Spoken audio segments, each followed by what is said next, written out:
আলহাজ কর্ণুর শিকদার, উপস্থিত আছেন বাংলাদেশ জাতীয়তাবাদী দলের যুগ্ম মহাসচিব অ্যাডভোকেট আব্দুল সালাম আজাদ ভাই, উপস্থিত আছেন লৌজং থানা বিএনপির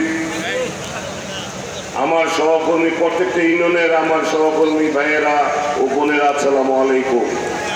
৩১ দফা সম্বন্ধে আমাদের তেমন কোনো ধারণা নাই, তবে ১৯ দফা শহীদ প্রেসিডেন্ট জিয়াউর রহমান ১৯ দফা কর্মসূচি নিয়ে দেশ চালিয়ে গেছেন, এটা আমি জানি। ৩১ দফা আমাদের নেতা অ্যাডভোকেট সালাম ভাই জানাবেন, আমরা শুনবো, আপনারা ধৈর্য ধরে বসেন। এইটা শোনার পরে আমরা প্রত্যেকটা ওয়ার্ডে, গ্রামে, গঞ্জে, বাড়িতে, থানায় পারবেন, যদি আমরা সুস্থভাবে এটা শুনে যেতে পারি। আমরা সঠিকভাবে